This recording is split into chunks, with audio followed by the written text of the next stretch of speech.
Welcome to The Mountain Gardener with your host, Ken Lane.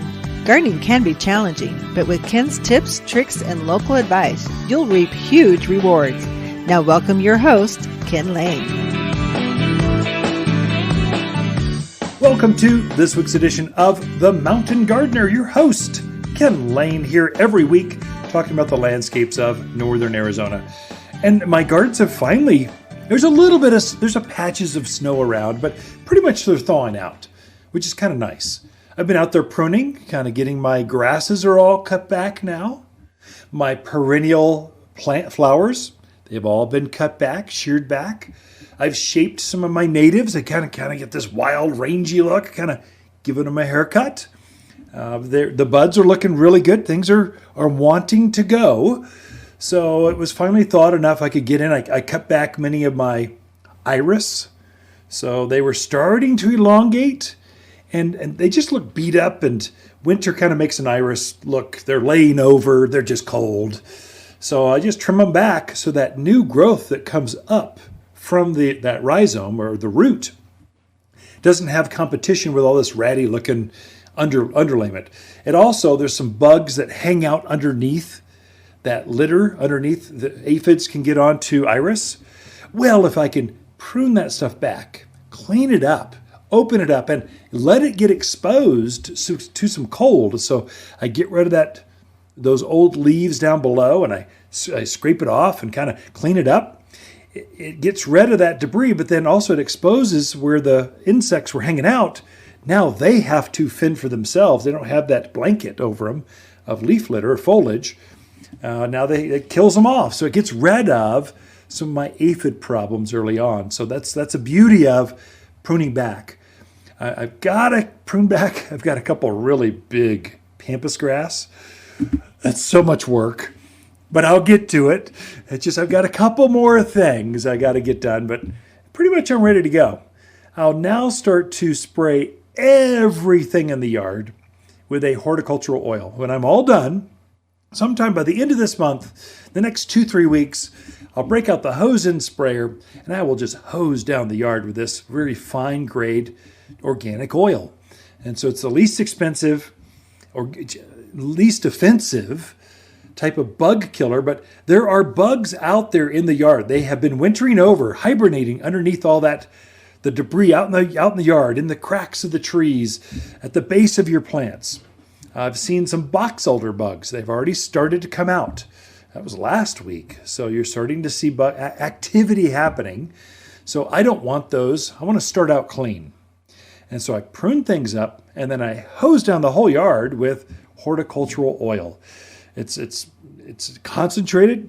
I put it in my handheld sprayer, and I just hose down everything. And I focus at the base of the plant. That's where all the colonies of thrip and aphids and beetles and things are there. That's where they hang out. When they finally come up, and when it gets warm enough, they just crawl up the tree, and you go, where'd the aphids come from? They've been there all winter. So I focus at the base, and I kind of work my way up and spray the whole foliage. I really focus on things that really had problems last year. I had bugs, I had mildew, I had issues last year. So I focus on those roses, lilacs. I want them to bloom a little longer. Well, if thrip get in there and eat the flowers, then they only bloom for a few days. They should bloom for 2-3 weeks. So I'll just focus in on those things and get them to bloom longer, better, stronger. So at least I'm starting out the season clean. You can have bugs fly in on you, and we will. But at least they aren't going to come back from my yard, back onto my plants that came from last year. So I just started out. Horticultural oil is the least expensive, easiest thing to use. It doesn't smell bad. It's just a good way to go. It's good general garden practice. And that's what I'm doing. I'll start planting. So the roses came in this week. So not bare root roses. Stay away from bare root roses, if you would. Please, for the love of gardening. Don't torture yourself that way. Bare root is, you're seeing them show up at box stores, basically. They've ripped this root, the rose out of the ground. There's no soil on it, no roots. They put some sawdust in there, and they put it in a plastic bag. And they're very inexpensive. So, but your loss rate's going to be 50-50. I mean, your success, maybe half of them will live. Oh, well, they're guaranteed. Yeah, well, have you tried to dig a hole in the ground these days? It's not about will the plant be replaced by the retailer who sold it to you. It's why did they sell you such a nasty plant anyway and make you work that hard for something you have to take back and redo again? You want to do it. You want to dig your hole and have a plant that you know is going to thrive. And so we take our bare root roses, we put them in a fiber pot. It's a peat pot. Put some soil in it, and then we root them out from last year, then we root them out for a year, then we bring that in, and that's the first set of roses that you see show up. So they've got full-on roots with them. You plant them in the gardens, in that peat pot, just the whole thing, just right there in the ground. So it's pretty easy to put them in, but this time of year you get the more exotic, the new varieties. The hard to get, the ones that are being talked about. So the rosarians, they're the ones going, oh my gosh, I just want to know. I want to be the first. Where are they? It's like tech folks when the new iPhone comes out. They're waiting in line. Well, that's a rosarian for you sometimes. They're going in there going, just tell me when they're here. And they come in and grab, they get first dibs. But they're chunky, they're nicely budded, and they're fully rooted. So your success rate goes from 50-50 to like 99%. It really goes off the charts. If you care at all, they're going to live. So now's the time to put those in. Some of the shrubs are starting to come in. So we just had a very large load of conifers, conifer pines, spruce, evergreen kind of stuff. So now's a very good time. If you're thinking about evergreen trees, it's best to put those in the ground before that new candle growth elongates.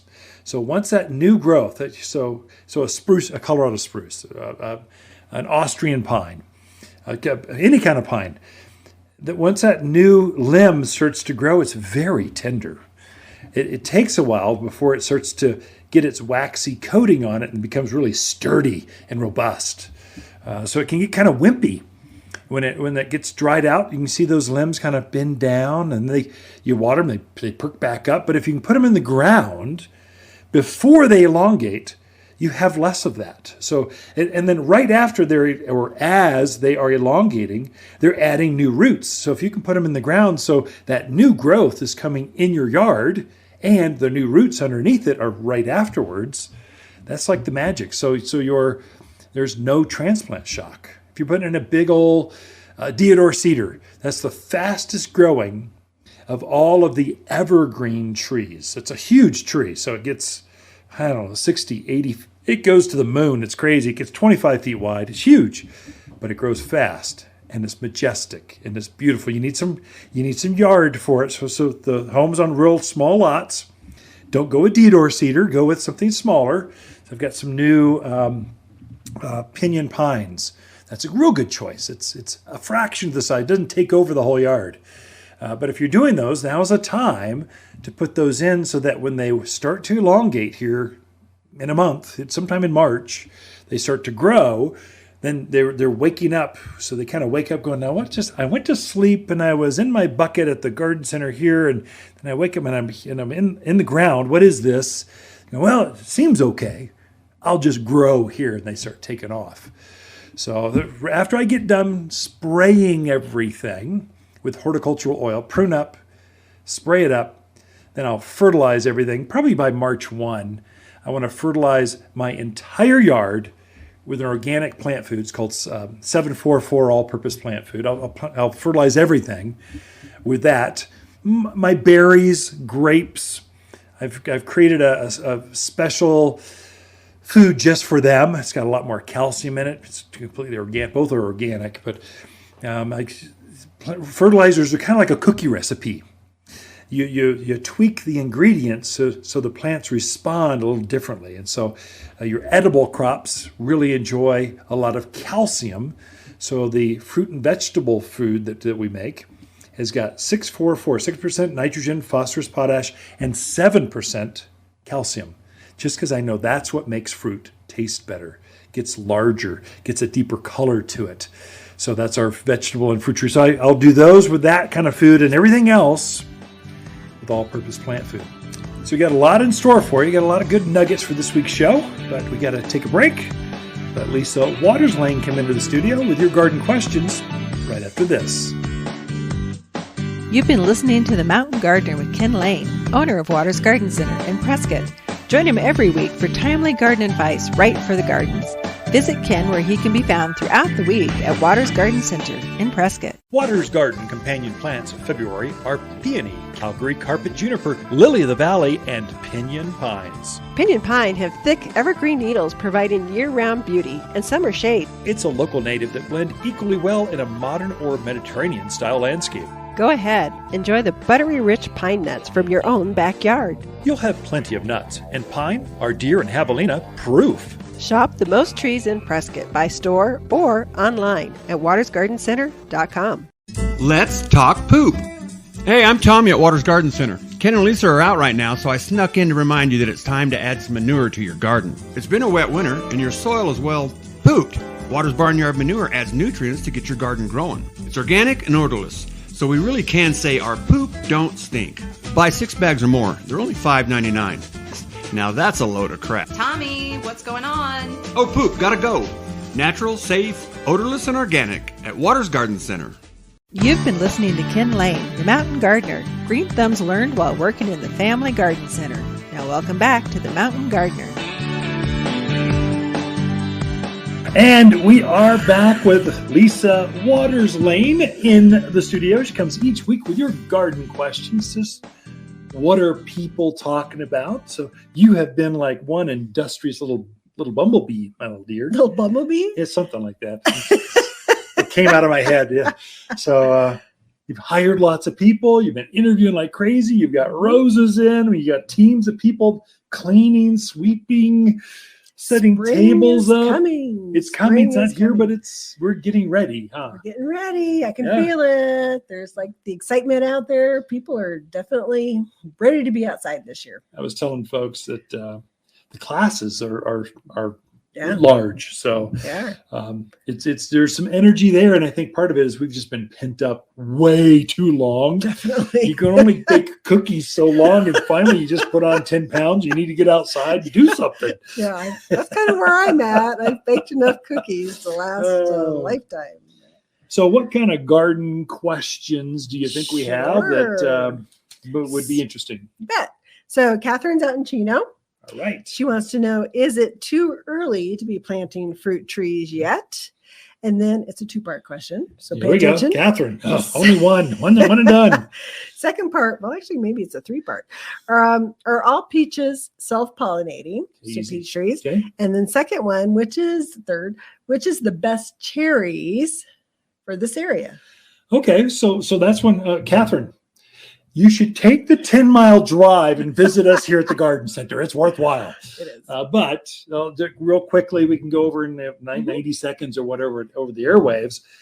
Yes, you can plant fruit trees right now. It is a very good time. So grab them while you can. Mhm. We even just got some apricots in. We did. We could not find apricots to save us last year. There were none.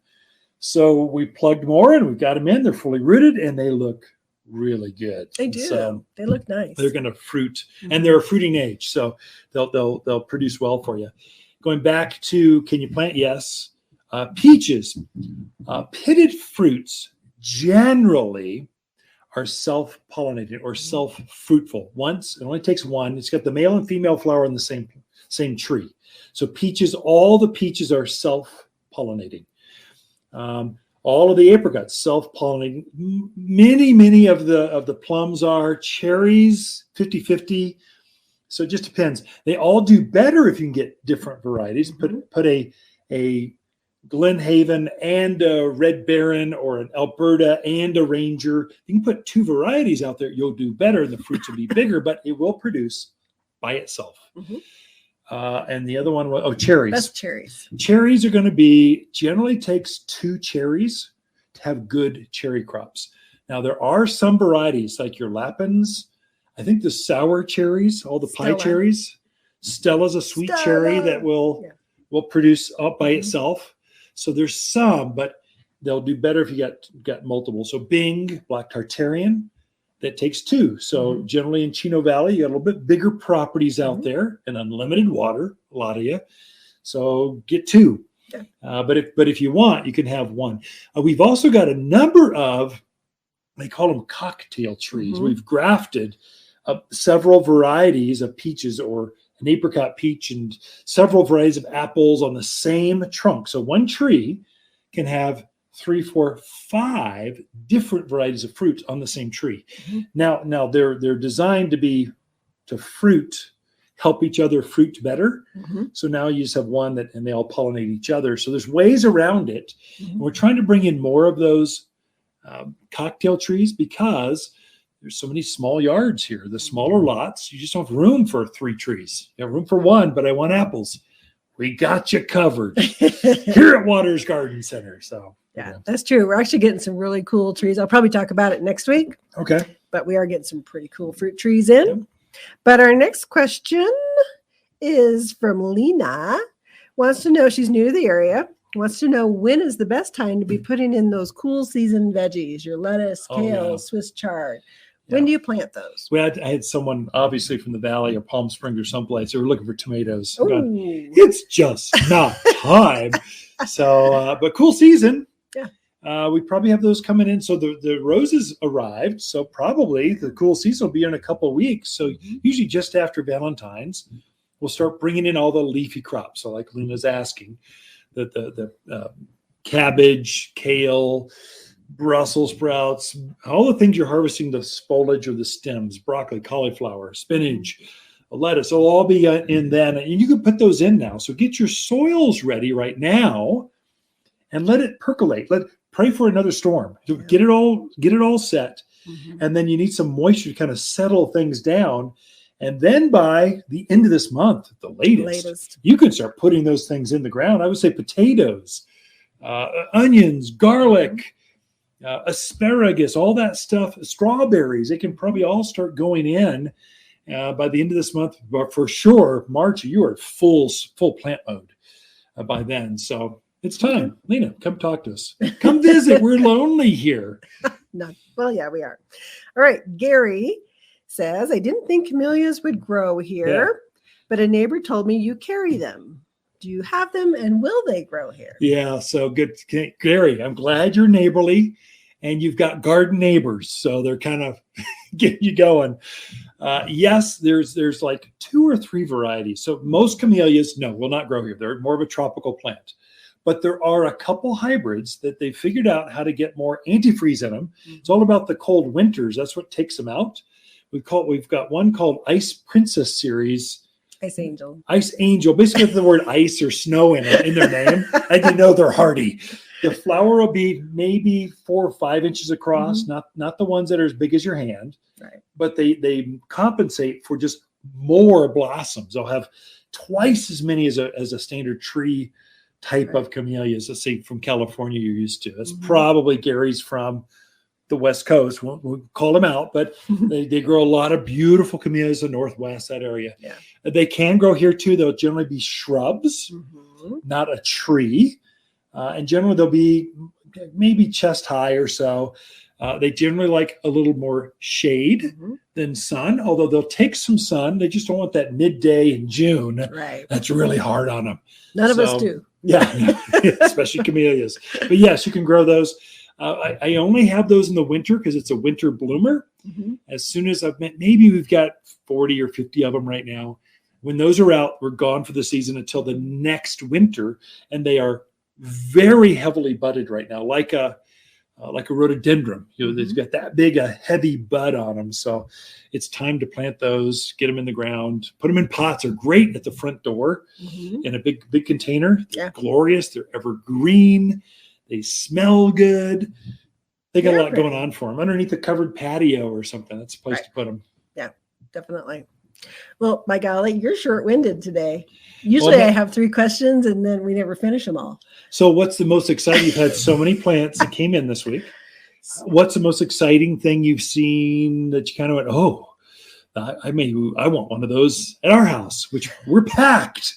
But there's always room for one more. Well, whatever. Okay. Well, we got 2 loads of houseplants in this week. So if there's a house, that houseplant that we don't have, I would be amazed. It's a jungle in there. It is amazing. And I'm going, I want that one and that one. And I'm like, oh, I'm already got a lot, but I have a few picked out. I got a Rex begonia. Oh, nice. Is it in bloom? No, but it's got some buds, so it's going to bloom. But the leaves are gorgeous. They're kind of a leaves. Red, gray. Yeah. Oh, it's so beautiful. I know right where I'm going to put it. It's going to drive you nuts. No, I like it. So in our house, as long as you're pretty, you're welcome. The second you get any kind of ugliness to you, it's in the dumpster. Or you're put on the front door to freeze to death. True. But I've had very good success lately. Yeah. I haven't killed a houseplant in a long time. We are out of time, Lise. Thank you very much for being here. Great questions this week. So Ken and Lisa Lane, the Mountain Gardeners, be right back after this. You're listening to Ken Lane, a.k.a. the Mountain Gardener. Ken can be found throughout the week in Prescott at Waters Garden Center. Listen each week as he answers timely garden questions unique to mountain gardens. Not everyone can grow wildflowers, but we'll make sure you're not one of them. At Waters, we know which wildflowers sprout, thrive, and bloom with success. We're wild about wildflowers, with many of our own Arizona blends. Like our Arizona native mix, butterfly and hummingbird mixes, and all are big, bold, and beautiful. At Waters, we know wildflowers, and winter's a season to spread new seed. Waters Garden Center, where people who love their flowers wild, they love to shop for seed. We believe in picking apples and pears fresh from the tree at Waters Garden Center. Waters Garden companions of February are peony, Calgary carpet juniper, pinyon pines, and lily of the valley. Lily of the valley is a gorgeous shrub that loves growing in the summer shade. This bold evergreen delights with dramatic, fiery growth in spring. Fragrant wedding cake layers of white flowers hover on graceful arching stems. Each dainty flower is utterly detestable to deer and javelina. Shop the most perennial shrubs in Prescott by store or online at watersgardencenter.com. You've been listening to The Mountain Gardener with local expert Ken Lane. Join the conversation every week as he answers timely garden questions. Email Ken a question directly from your phone to his desktop through the web at watersgardencenter.com. That's Waters with 2 T's, gardencenter.com. Now welcome back your host, Ken Lane. There are some definite plants you can start putting in the ground now. And I'm thinking of some of those evergreens that are starting to wake up. So we've got honeysuckle. So Hall's honeysuckle. It's probably the most famous, the number one sold vining or ground covering kind of plant. It's starting to form leaves already. So all it takes is a little bit. Some people call it an evergreen vine, but really it's more of a semi-deciduous. That is, it's got some foliage, but it also loses a lot of foliage. So there's a window in January where it looks a little rough. Well, then it quickly rebounds and puts on a whole nother set of leaves, and then it blooms right after that. So honeysuckle has that kind of vase-shaped, long, maybe 1.5 inch long flower. They can come in kind of a yellow to white. That's Hall's honeysuckle. That's the one you grew up as a kid. You pull out the stamens and then suck on the nectar. The hummingbirds just love it. But it also comes in red and apricot and lemonade colors. There's all kinds of colors that honeysuckle comes into. The reason that it's so popular up here is it's kind of bulletproof. The animals don't eat it. Javelina are going to leave it alone. It's drought hardy. I mean, if you're just not sure and if you're a gardener or not, start with honeysuckle. It's just that easy to grow. But I wouldn't really call it truly evergreen, although it's darn close. Akebia and English ivy are the only two that truly are evergreen solid. It's going to keep its foliage, but they don't bloom as well. So honeysuckle just has that sweet fragrance. That's why more folks lean towards that.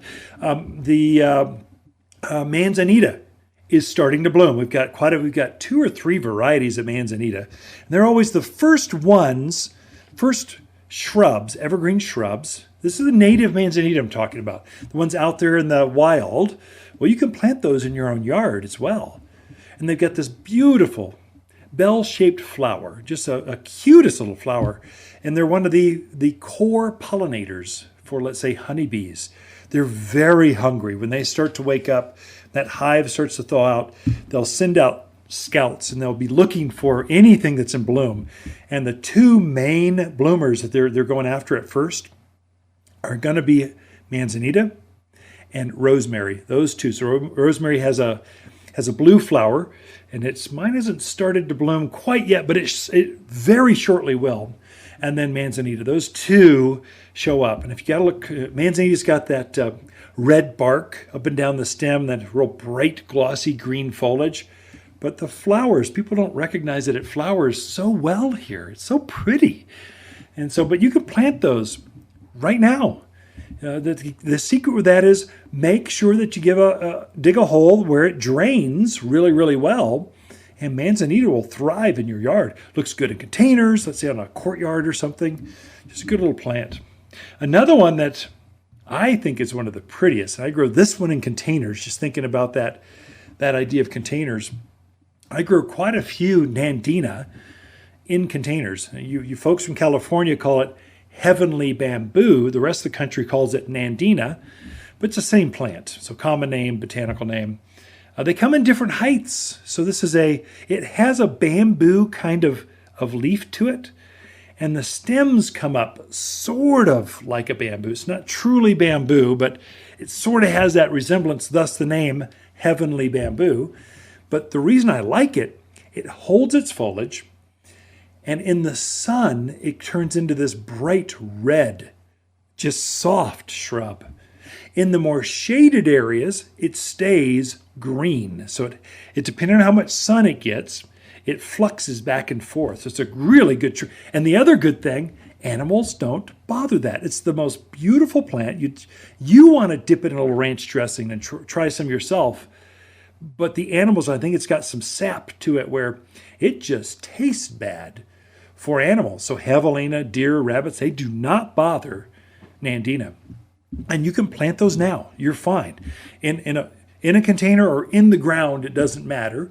I'll just get more of them in here. We'll just bulk up with a lot of these because it's such a good plant for here.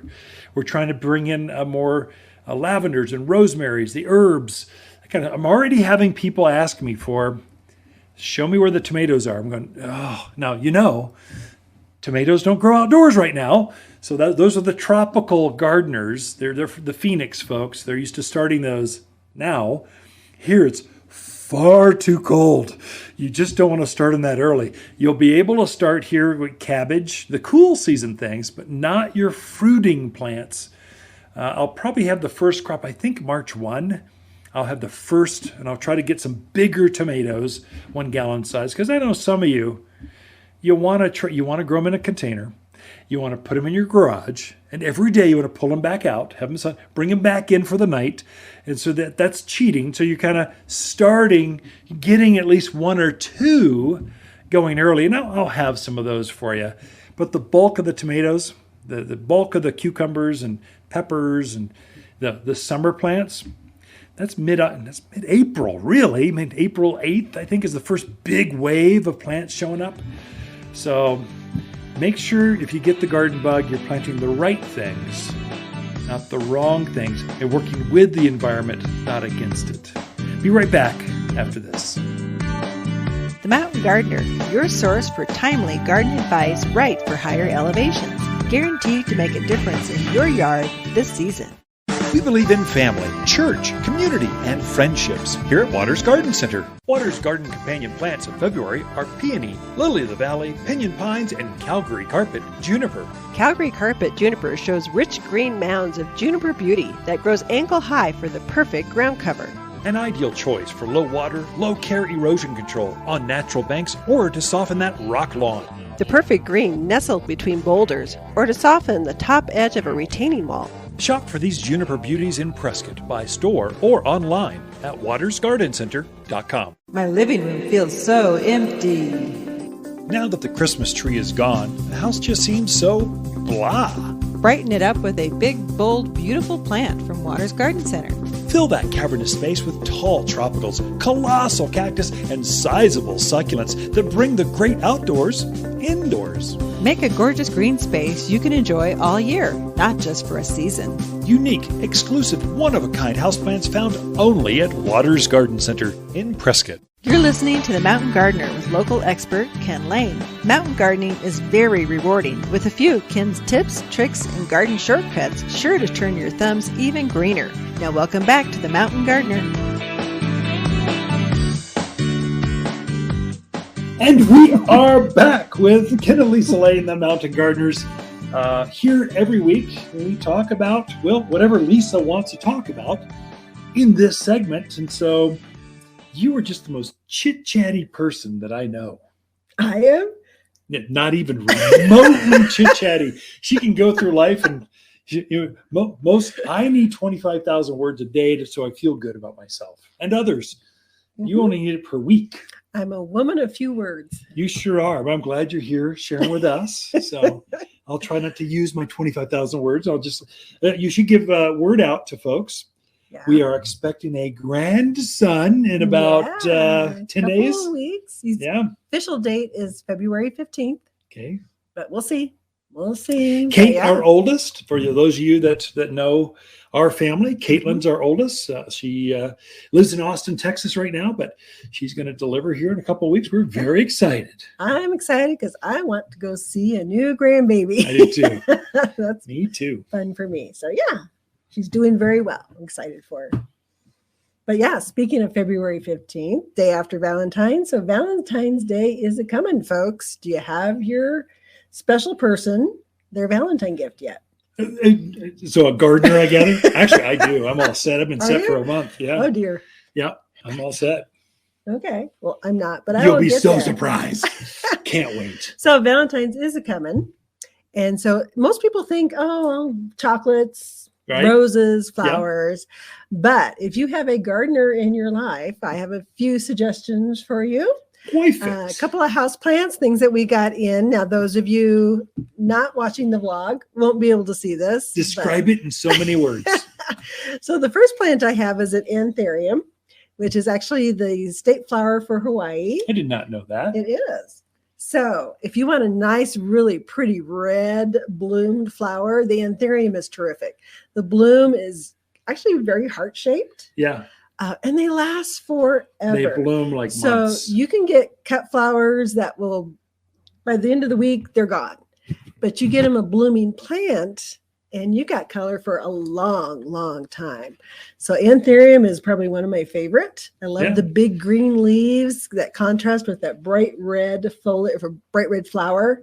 It's beautiful. So it's got a heart-shaped flower, just a little bit shy. It's the size of a child's hand, so it's not quite as big as yours, but close. Mm-hmm. The leaves are nice, waxy leaf, and the stamen on it's a bright yellow compared to the bright, like blood red. It's not even blood red. It's brighter red than that. Yeah. Flower. It's like heart red. It screams hearts and Valentines. It does. Just a pretty little plant that blooms forever. This is a floral grade. It is happy as can be. Definitely an indoor plant. Oh, you want to keep them indoors. You'll be happy there. Bright room. Likes the moistures. A little humidity is terrific for it. Why not have a little Hawaii in your home? This is the state flower for Hawaii, right? Yes. Is that what you said? Well, there we go. Yes, there you go. So that is one option for you. The other one I have is a bromeliad. So the thing I like about bromeliad, you talk about long blooming. So bromeliads have that big, beautiful flower that comes out of the center. It can be red, it can be pink, it can be yellow, a lot of different colors. But they will bloom almost up to a year. Yeah. That bloom will last. Yeah. So I think they're better than orchids because orchids, I mean, beautiful, not knocking orchids, but when they don't bloom as long as a bromeliad does. Yeah. They bloom a month or two. These bloom for a year or two. Right. Totally different scale. Oh, definitely. It almost looks like a pineapple or something. It does. It has. Like a flower. That bright red flower coming up, just kind of erupting out of this, almost like a yucca kind of leaf to it. Mm-hmm. Bright green and that bright, that is a blood red kind of color to the flower. Yeah. And you can sit that in an office. Oh, yeah. And you'll look like a gardener, but you don't do anything for it. That's great. So it's just beautiful. How many colors of these do we have? So I brought in more of the Valentine colors. So we have a dark pink one, and we got 2 different colors of red in. So, but just really attractive foliage, nice color, lasts forever. So it's a very good option for your Valentine. And the price is right, so you can afford to buy one of every color for the garden Valentine and there you go. your love, your life. So those are 2 options. If you want, we also have African violets, which I didn't bring over, but I got some beautiful African violets right now too. All different colors, all in bloom, really gorgeous. But another option, of course, Valentine's roses. Everybody thinks of roses. So instead of getting a rose that's only going to last a week, get a rose that can be planted in a pot or a rose that can be planted in the ground. It'll last you years and years and years. Yeah. So we got in we call them dormant roses. I'll let you hold that. It's pretty heavy. This is fully rooted. So yes, so it is dormant. So it doesn't have the leaves or anything on it yet. But you see that big pot? It's a fiber pot. I don't know if you can see it. No. It's a big fiber pot. I don't want to get all this dirt on my keyboard. I mean, it's fine. I'm nervous. But what I want to say is that pot is full of roots. So it's not root bound, but it's got a nice root structure to it. So when you put it in the ground, it's not going to curl up and die. Yeah. And go, oh my gosh, it's cold, it's wet. It's going to have a nice heavy root structure to it. So it's going to leaf out in the spring. You're going to get beautiful blooms on it this year. If you look at the canes, and I think that's the one thing you got to realize, there are grades in dormant roses. Yeah. Definitely different grades. The canes on this one are as big as my index finger. I mean, they are big and hefty. And they're going to really produce some nice. So they've got roses. They've got A grade, B grade, C grade, and they even have a below grade that. Mm-hmm. We only carry A grade, so it's bigger, more balanced, 3 to 5 balanced canes. They actually go through a conveyor belt and they actually grade them out. And then the size of the canes. So they got wimpy canes and substantial canes. And what you want for $5 extra, you can have a really good grade. Right. Of rose, or you can pinch a couple pennies and you'll struggle for 3 years before it finally catches up and blooms like a grade A rose would grow. So the quality does matter, and you don't necessarily see it unless you put them side by side, or you're a gardener and you've put a few of these in the ground. You just know, dang it, that didn't work out the way I wanted, or oh my gosh, I am a gardener. That's quality or skipping on things. So I was at one of the box stores. Don't say which one, but it's blue or orange. But they had a whole display of bare root roses. Yeah. Well, they were already leafed out. So what happens when you take this poor tender little bare root rose and you put it outside in the cold now? Yep. It's not going to be happy, people. Yeah. So you spend a little bit more, but you are getting a quality rose that you can put out there and enjoy this summer. So we got all different colors in, but a couple I want to mention that are usually a little harder to find that people always look for. So the Joseph's Coat Climbing Rose. So we got quite a few of those, and that one, it's just hard to find. But it's very popular. It's got the orange and yellows and pinks. It's a multicolored rose, just spectacular. We also got quite a few of the Double Delight, which is another really popular rose. It's a white with a pink edge to it, but the fragrance on that one will knock your socks off. It is absolutely beautiful. We got Sugar Moon, which is probably my favorite rose, which I don't know why I don't have one planted at the house yet. I don't know. You know what? I've got one that's kind of overgrown. I'm kind of getting tired of it. I wouldn't mind a Sugar Moon in the back, in a pot. All right, just checking. You bring it home, I'll find a way to. So Sugar Moon has a big white flower on it, and it's another one that just smells amazing. You get anywhere near it, and you're like, "What is that smell?" It's even better than a gardenia or jasmine or something. Yeah. It's got quite the smell. Mm-hmm, definitely. So, what other ones do we have? Oh, we're out of time. I think you're out of time. They just got to come in and take a look. If you're thinking of roses, now's the time. We have a nice selection. This is what we'll have until the end of April. And then we'll get one more little load, and then we'll have another 1,000 roses show up in April. They'll all be in bloom. So, but now's the exotic colors, the different ones you just can't get then. You get them now. Ken and Lisa Lane, the Mountain Gardeners. We'll be right back after this. Look for more tips, tricks, and garden shortcuts through Ken's website, podcast the show, read his weekly garden column, or follow him on Facebook and Instagram at watersgardencenter.com. That's Waters with 2 T's, gardencenter.com. Waters Garden companion plants of February are peony, Calgary carpet juniper, lily of the valley, and pinyon pines. Pinyon pine have thick, evergreen needles providing year-round beauty and summer shade. It's a local native that blend equally well in a modern or Mediterranean-style landscape. Go ahead, enjoy the buttery rich pine nuts from your own backyard. You'll have plenty of nuts, and pine are deer and javelina proof. Shop the most trees in Prescott by store or online at watersgardencenter.com. Hi, Lisa with the plants of the week and our Austrian pine. We have instantaneous trees just in and ready for planting. This pine has the same long needles as our ponderosa pine without all the problems, and these trees are really big and bold. This is the fastest growing of the pines, and lots of sizes to choose from. Waters Garden Center, 1815 Iron Springs Road in Prescott. For people who love big, bold pines, they love to shop. We believe searching Waters plants are better than a Google search at Waters Garden Center. Welcome to the Mountain Gardener with Ken Lane. Gardening in the mountains is different. Listen to Ken's tips, tricks, and garden shortcuts guaranteed to make your gardens more beautiful than ever this year. Now for better advice that works locally, welcome your host, Ken Lane.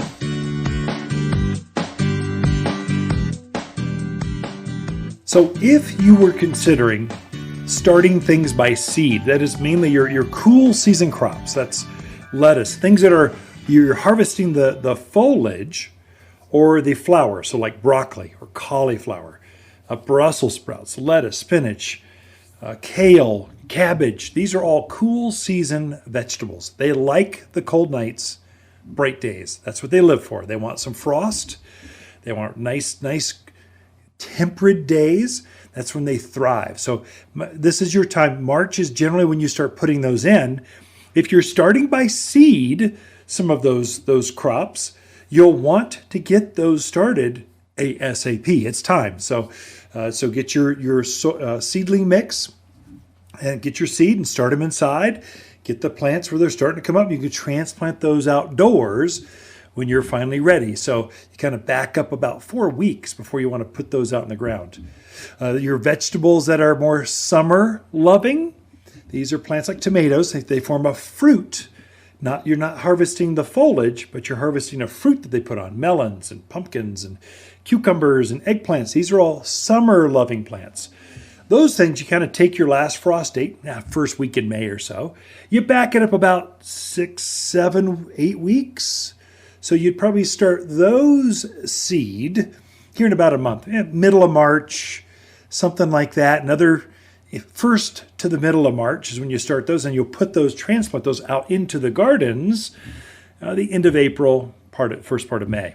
So our average last frost date here, those summer plants, they have no interest in cold at all. They don't want to even get close to a frosty night.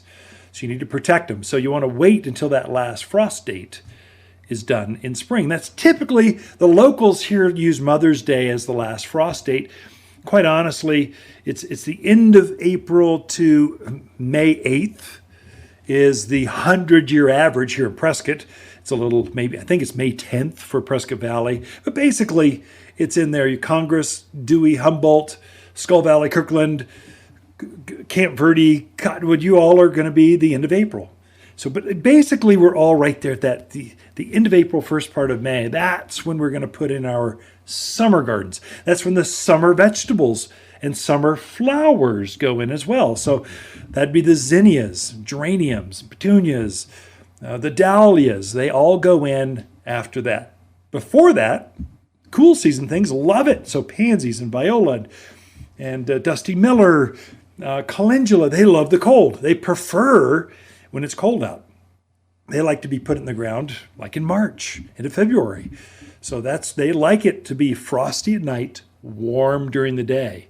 And so you're coming into it, basically going back to, if you're going to start seed and start some plants, start them inside, then transplant them outside. Now's the time. Get your seed now, then you can start them.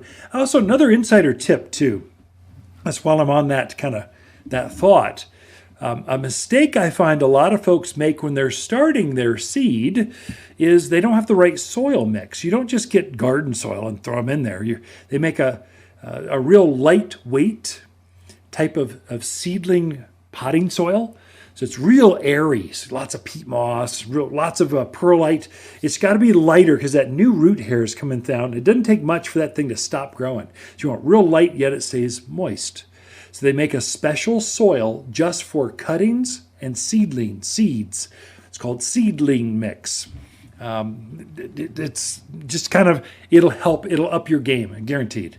So get a nice aerated type of tray. We've got different trays, or your peat pots or something. Fill it with that soil, start it. The other one that I find folks make is lighting. Their room is not lit enough. So the sun is still very low right now. And so the days are shorter. They're getting longer. You could feel that there's a few more minutes in the morning when the sunrise comes up, but it's still not quite enough. So you might have to really focus in on the south side of your windows, or supplement some of that light. Give it a full spectrum light bulb. That'll greatly increase how full the plant gets. They'll tend to grow real quick and get leggy, then fall over. Those are all indications of, I just don't have enough light. They're stretching for more light.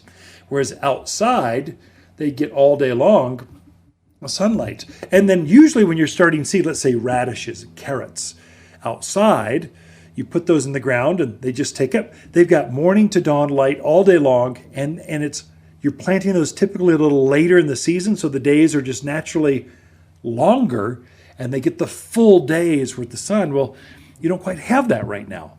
So you'll need to supplement some of that possibly. So take a look at that. So supplemental, getting the right soil and getting enough light for your seedlings can be a game changer. If you happen to make a mistake, don't worry. I know a great garden center that has starts already coming up. They'll already start they're flowering, they're ready to go. So you can come on down and buy one from a friend. I'll help you personally get the right plant. But if you're thinking seed, now's the time. If you're thinking plants, I'll have those showing up the end of this month or so. So I forget when that first crop rotation. I think pansies are coming in a couple weeks. Probably the kale and cabbages and stuff, they'll be coming in about the same time. So right now it's lots of house plants. The place is packed. Lots of pottery. The place is packed. Lots of fruit trees and more coming. The place is packed. The shade trees are coming in. So we're getting maples and aspens. We're full loads coming in. So that the place is going to fill up. And so we've got our spring open house, which is kind of that's the pressure point for us. And I like giving the crew that kind of deadline. So March 11, 12, 13, that second weekend in March is our 61st spring open house. So Waters Garden Center will have been open. This will be our 61st spring. And so it's a big deal. And it forces us to fill the place up and be ready to look spick and span, to get all the weeds, get all the pavers set, get the tree racks going, make sure. And then our growers come in. They're here to hobnob and talk to customers. The person that invented or grafted that or cross-pollinated that specific kind of tree, they'll be here. You can talk to them. The person that grew that flower, you can talk to them. They're just here hanging around. They're just friends. That we kind of like. We hang out with really neat people, and they don't get off the farm very often, so we invite them in, and that's sort of how we start the spring season. We pray it's not a blizzard condition, so we always have 2 weekends. We always go March 11, but also the following weekend, just in case, because we have been snowed out before. But the plants that we bring in for that, they're okay with that. So you're going to plant a new apple or peach or cherry or whatever. We're bringing in the varieties that are used to growing in our climate. And that's a challenge. That's one thing you want to research yourself. Before you just start buying stuff, do a little homework. Know who you're buying from, know the age of the plant that you're buying, and then know that it grows up here at this elevation. I see a lot of influence from this is the Amazon, the internet, the box store stuff. Just going, yeah, I don't care. Just ship 50 of those, and they'll figure it out later. And I scratch my head in embarrassment, going that never should have been brought here. It's not going to live. There's no way you can. And then you blame yourself, going, I'm just not a very good gardener. It was not you. You were sold the wrong thing. And so, yeah, that's guaranteed. I don't care. If you're working that hard out in the yard to put a new plant in, the last thing you want is to go return it and get another one. That's just ridiculous. Do it once, do it right. The other one, it's the quality of stuff. Watch your quality, because like trees, you don't want an ugly tree in your yard. It just gets bigger and fuller and uglier the older it gets.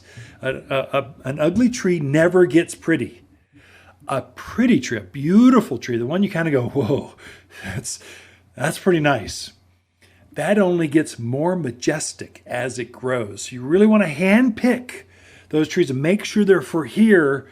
So a little bit of due diligence goes a long way for you as you're out there as we get into the start of this planting season. And I think if you've been waiting indoors for like 3 months, you can get out and plant now. You go for it. It's okay. You just get one at a time. Just start it with a few things and away you go. Okay, we got more for you, but gonna take a break. We'll be right back after this. You're listening to local garden expert Ken Lane, the owner of Waters Garden Center. He can be found throughout the week at Waters Garden Center, located in Prescott at 1815 Iron Springs Road. Thanks for tuning in to The Mountain Gardener. Hi, Ken here with the finds of the week and our Deodar cedars. A standalone tree so beautifully shaped it's referred to as the Christmas tree. Fastest growing of the evergreen trees, used for quick screens, windbreaks, and privacy. Graceful arches sweep through the landscape in colors of blue to green from the stately tree. An evergreen lover's dream for fast, thick growth. Waters Garden Center, 1815 Iron Springs Road in Prescott. For people who love majestic evergreens, they love to shop. We believe you're braver than you believe, stronger than you seem, and smarter than you think at Waters Garden Center. As the days get longer and brighter, houseplants can struggle and scorch, but we have the solution. At Waters, we've organized our houseplants from A to Z for the brightest of sunny locations, many even bloom. With experts that know plants and how to make them grow. Shipments of the freshest houseplants in town have just arrived from A to Z and ready for a bright new home. Waters Garden Center, where people who love bright green houseplants, they love to shop. Found in Prescott. You've tuned in to The Mountain Gardener with local garden expert Ken Lane. Join him each week as he answers timely garden questions that are sure to make a difference in your gardens. Now welcome your host, Ken Lane. So we've had some large gatherings of students at the weekly garden classes. So we've had a couple so far. They start in January.